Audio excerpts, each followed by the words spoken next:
Could you give us an example of how one that we, or something that we learned as a child might affect us as an adult? I clearly can think of something that happened to me as a child.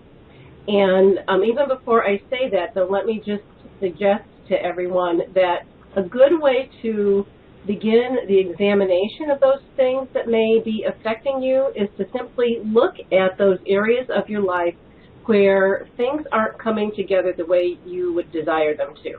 Maybe you're struggling in a certain area,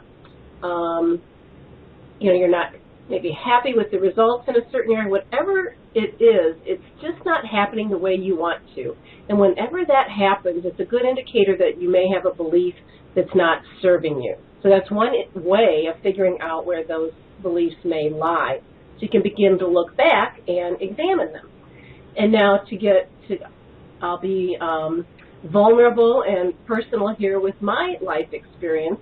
When I was a little girl, my mother would often, I want to say always, it seemed like always, but most often when we were going to do something with the family, I can think of an occasion where she was going to go visit with a friend of hers.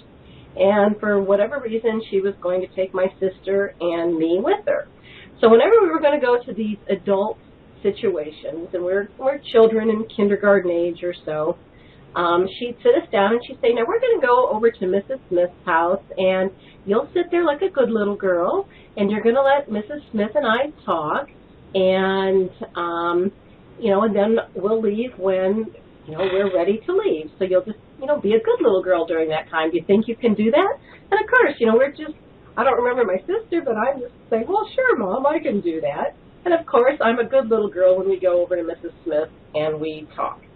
And I have seen that unfold in my adult life, that there are times that I don't speak up when I should, that there is something deep within me that says to me, I should sit quietly and not disturb the grown-ups.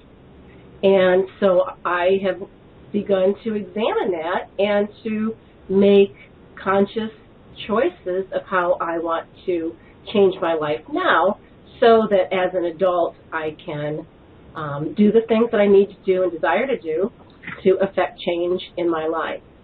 So hopefully that's helpful to understand how something in my life has affected me, and for the listeners to get an understanding of how they can begin to isolate the beliefs in their lives that may be affecting them.